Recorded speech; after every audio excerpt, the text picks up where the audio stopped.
नमस्कार, मी पंजाब डक. आज आहे 8 एप्रिल 2026. मी माझ्या शेतामध्ये ना या ठिकाणाहून राज्यातल्या शेतकऱ्याला अंदाज देणार आहे. कारण की काय झालं, नंदुरबारकडे काल थोड्याफार प्रमाणात पाऊस पडला. आज देखील नंदुरबार जिल्ह्यामध्ये तुरळक ठिकाणी 1-2 ठिकाणी फक्त स्थानिक वातावरण तयार होऊन पाऊस पडणार आहे नंदुरबारकडं. म्हणून हे 8 एप्रिलचा अंदाज लक्षात. पण राज्यातल्या सर्व शेतकऱ्याचं कांदा काढणी चालू आहे, हळद काढणी चालू आहे, गहू काढणी चालू आहे. तर त्या सर्व शेतकऱ्याला सांगू इच्छितो की राज्यामध्ये उन्हाचा पारा वाढत जाणार आहे, म्हणून हा अंदाज लक्षात. म्हणजे सांगायचं झालं तर 20 तारखेपर्यंत चांगलं कडक ऊन राहणार आहे, वारं सुटणार आहे, म्हणून हे देखील लक्षात यायचं.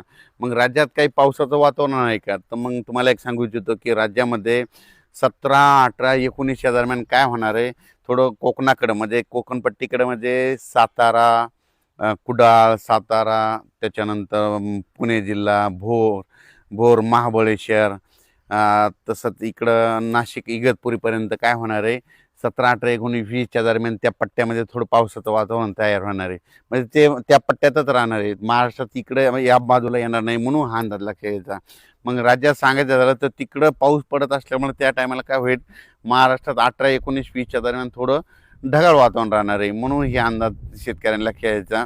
म्हणजे असा खूप काही मोठा पाऊस नाही, म्हणून त्याच्यामुळे काही चिंता करायची गरज नाही. फक्त राज्यातले सर्व शेतकरी 20 तारखेपर्यंत चांगलं कडाक्याचं ऊन राहणार आहे, म्हणून हा अंदाज सर्व शेतकऱ्यांनी लक्षात घ्यायचा.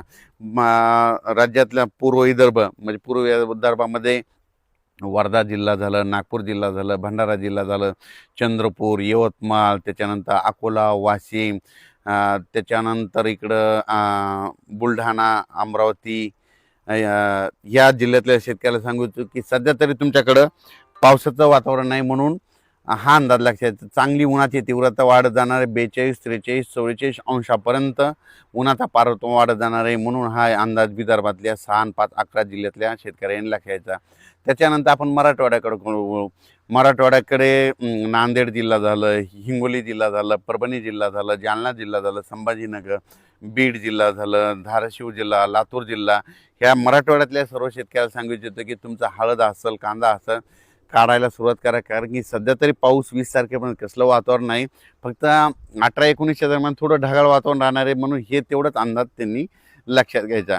कारण की त्याच्यानंतर आपण काय करू, इकडं उत्तर महाराष्ट्राकडं अहिल्यानगर जिल्हा, अहिल्यानगर, नंदुरबार, धुळे, जळगाव, नाशिक या जिल्ह्यातल्या शेतकऱ्याला सांगू इच्छितो की जळगाव जिल्ह्यातल्या शेतकऱ्याला सांगू इच्छितो तुमच्याकडे सध्या तरी पावसाचं वातावरण आहे चांगला. असं म्हणजे मागं जसं पडलं तसं अवकाळीचं सावट नाही, स्थानिक वातावरण तयार होऊन थोडंफार होत असते, म्हणून त्याच्यामुळे एवढी काही चिंता करायची गरज नाही. म्हणून उत्तर महाराष्ट्रातल्या शेतकऱ्यांनी कांदे काढायला हरकत नाही, गहू काढायला हरकत नाही. कारण की सध्या तरी पाऊस नाही, मग आता ऊन वाढत जाणार आहे, वारं सुटणार आहे, म्हणून हे लक्षात यायचं. त्याच्यानंतर कोकणपट्टीकडं शेतकऱ्याचे काय झालं नेमकं, तिकडं आंबे चालू आहेत. तर तिकडल्याला सांगू इच्छितो की म्हणजे इकडं मावळ, पुणेच्या म्हणजे पश्चिमेला, पुणे जिल्ह्यापासून पश्चिमेला इकडं जुन्नर तालुका त्या पट्ट्यातल्या, त्याच्यानंतर इकडं सातारा, महाबळेश्वर त्या पट्ट्यामध्ये मात्र 18, 19, 20, 21च्या दरम्यान मात्र तिकडं पावसाचं वातावरण राहणार आहे. काही ठिकाणी पाऊस पडणार आहे, म्हणून हा अंदाज त्या कोकणपट्टीच्या शेतकऱ्यांनी लक्षात यायचा. पण ते पाऊस मात्र महाराष्ट्रामध्ये तिकडे इकडल्या भागात पडणार नाही, म्हणून हे देखील लक्षात घ्यायचं. फक्त 18, 19, 20, 21च्या दरम्यान एप्रिल दरम्यान काय होणार आहे, फक्त कोल्हापूर जिल्हा, सातारा जिल्हा, पुणे जिल्ह्याच्या पश्चिम भागाकडं इकडं जुन्नर तालुका ह्या पट्ट्यामध्ये काय होणार आहे, थोडं पावसाचं वातावरण होणार आहे, म्हणून हे लक्षात यायचं. आज देखील तुम्ही बघा 8 एप्रिलला नंदुरबार जिल्ह्यामध्ये नाशिक, दिंडोरी त्या परिसरामध्ये ढगाळ वातावरण